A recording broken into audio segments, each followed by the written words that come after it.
Hi, Omega Khaos here again, with another online tech profile, and this time I am showing my updated Infernoid deck. So this deck has changed quite a lot. It now mostly focuses around the new fusion monster Infernoid Tierra, which is of course very powerful. So yeah, let's go at the deck.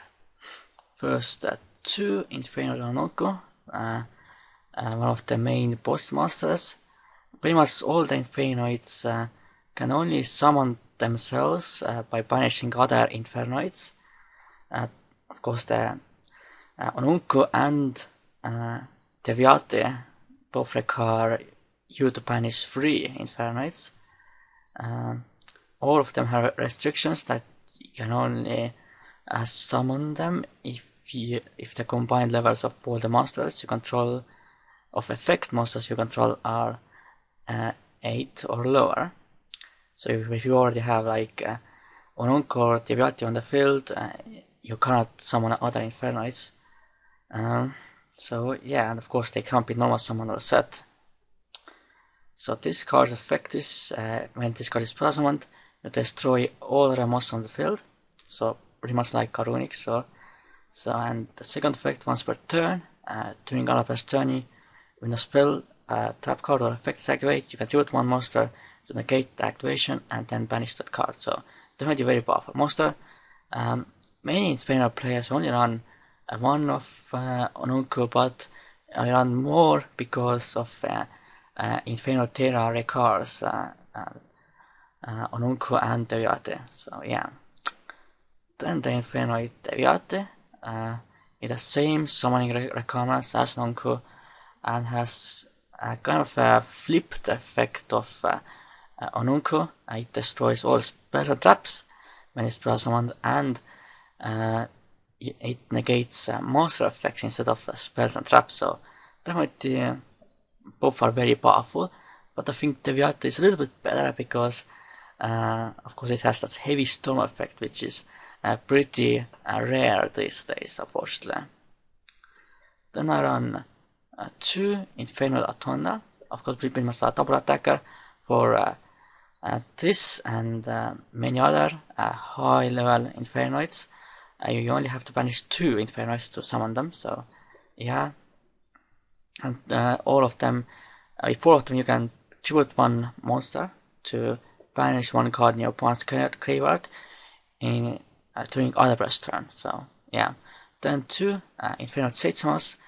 This card pretty much banishes one card on the field if you attack the monster, and then you activate this effect in the end of the battle phase. So yeah, and this effect doesn't target, so it's like Spell of Fate, so it's definitely pretty powerful. Then I run Infernoid Shieta. It's an Infernoid that many don't run. I run it because Infernoid Tierra requires different names for its effect, and this card pretty much allows you to banish a card from your opponent's extra deck, but it's their choice when this card declares an attack. So it's pretty decent, but of course not that great. I just run it as another name pretty much. And then Inferno Piate, which allows you send one random card from your opponent's hand to the graveyard when this card inflicts spell damage by attacking your opponent's monsters. So they're really decent, but again, not really as great as Satsumas and Atonda. Then the small Infernoids, you can only summon them from the hand, not from the graveyard like all the others I have mentioned. And you only have to banish one Infernoid for them to summon them.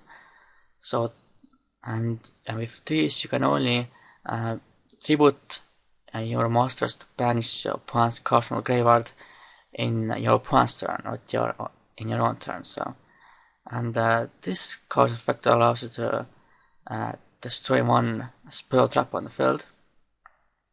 It's Inferno Patrulla, which is pretty good. Then 2 Inferno Harmonic, which can allow you to destroy opponent monster on the field, but it cannot attack at the same turn, so that's same as Patrulla. And then 2 Infernoid Antra, which are the opponent's face-up card your opponent controls to the hand, so it's pretty good. And 1 Infernoid Pyramus, level 1/1, and this allows your opponent's face set card on a field to the deck. So it's pretty good, but it only has 0 attack, so it's not really that great, but yeah. Then around 2 Infernoid Decatron, this card comes out in Clash of Rebellions, like Infernoid Terra. So it's the only Infernoid monster that can be normal summoned, and it's also a tuner. So if this card is normal plus 1, you can send 1 Infernoid from a deck to the graveyard, except itself, and if you do, this card gains level equal to that monster. Its name becomes that monster, and it gains the effects of that monster as well. So it's a pretty nice card for synchro plays as well. Then I run the small Lightsworn engine, 2 Raidan Hand of Lightsworn and 1 Lila Lightsworn Sorcerers. I don't run Lumina because I don't want this deck to become a Lightsworn deck, and so I mill a lot of Infernoids with reasoning. Then spells. The fusion spell for this deck, Void Dream. Most you use it as to fusion someone into Infernoid Terra, of course, but its first effect is also pretty good, that all Infernoid monsters you control, if you original level 2 or higher, become level 1, but any battle damage opponent they inflict your opponent is halved. So if this card, you can pretty much spam out your Infernoids, so you won't be affected by the level restriction. And second effect, of course, you can send this face-up card from the field to the graveyard, and then fusion on 1 Infernoid fusion monster from the deck, using a monster from the hand or you saw the field of fusion materials, and your opponent controls a monster that was plus 1 from the deck, and you don't. You can also use up to 6 monsters in your deck as fusion materials, so it's like Shuttle fusion pretty much, so definitely very powerful.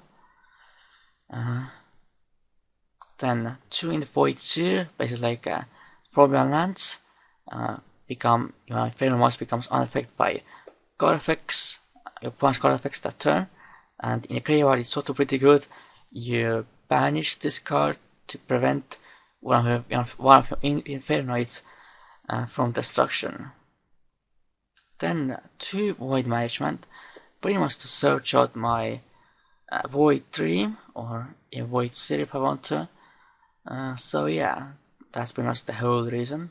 You discard 1 card to add 1 Void special trap card to your hand from the deck, but you can only summon Infernoids that turn, of course. It has second effect as well, which can become useful sometimes, I guess.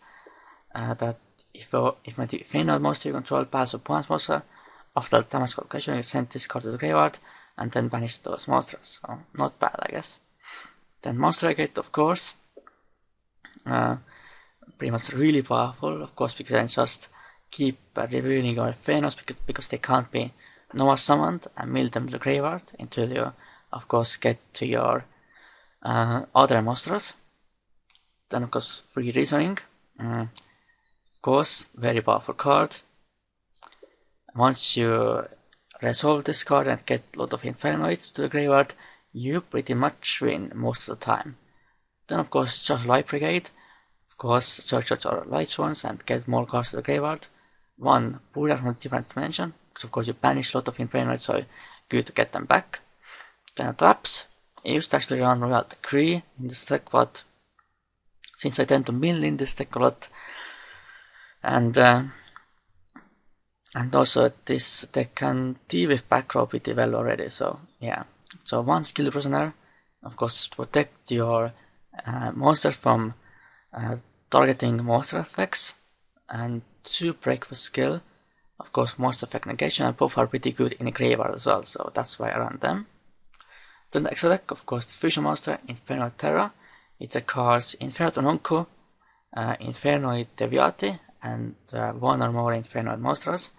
When this card is fusion summoned, you can activate this effect, apply as many effects as possible based on the number of fusion materials with different names used for its fusion summon, and resolve in sequence. 3 or more monsters, each player sends 3 cards from the extra deck to the graveyard. 5 or more monsters, each player sends the top 3 cards of the deck to the graveyard.